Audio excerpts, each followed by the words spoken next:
heesta calanku waxay muujinaysaa rajada weyn ee ay ka qabaan inta badan Soomaalidu in madaxweynahan cusubi isbeddel muuqda uu u keeni karo waddankan dhibaatadu ay haysatay muddada dheer.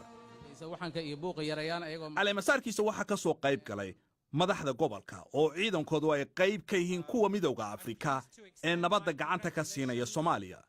diblomaasiyiin iyo hay'ado caalami ah sida qaramada midoobay oo taageero u muujinaya madaxweynaha cusub.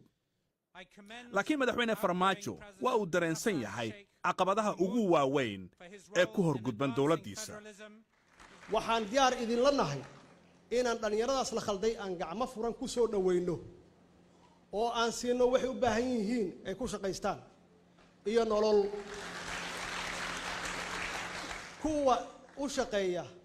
al-qaacida iyo ISIS iyo ummado kale oo dalkan aan doonin inay istaagto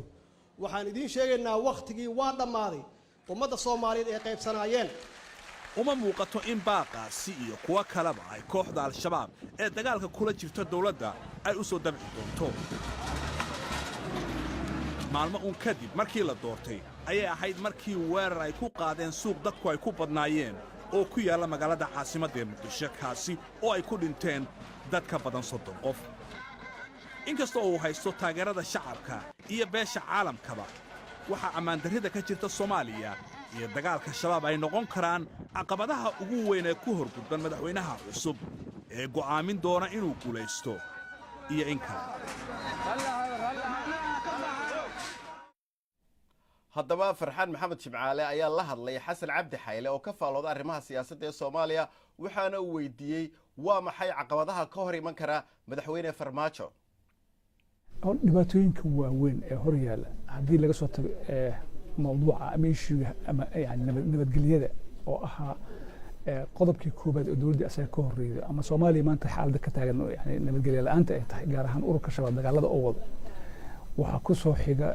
dib u heshiisiinta bulshada Soomaalida waayo haddii bulshada Soomaalida aysan haysan yani isku kalsooni dhexdooda ah iyo aaminaan ay aaminsan yihiin dawladooda midaysan يعني دولة الصومالية waxaa sahlanaanay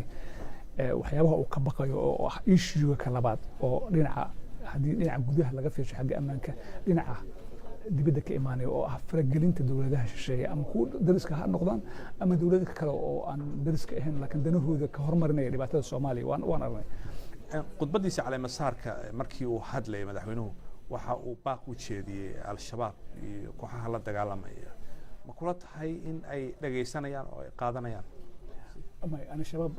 iyo ururada la midka ah inay baaq siyaasadeed ay aqbalayaan macnaha waa arnimadan way tustay sida wax rumaysan yihiin oo ayaga kaligood ismoodaan inay dadka uga saxsan yihiin ama ay kaligood muslim yihiin macnaha marka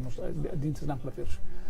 wax sahlan ma aha waayo haddii uu qofka ku arko qof aan waxba xiriir oo san kala dhixin dhibkeeda ay leedahay runtii marka waa laga yaabaa dad yar inay ka soo tagaan gaar ahaan issue dhaqaalaha dhalinyarada la isleeyahay duruufaha qoysaskooda iyo hanti la'aanta ku tuurtay inay shabaab ay u shaqo tagaan.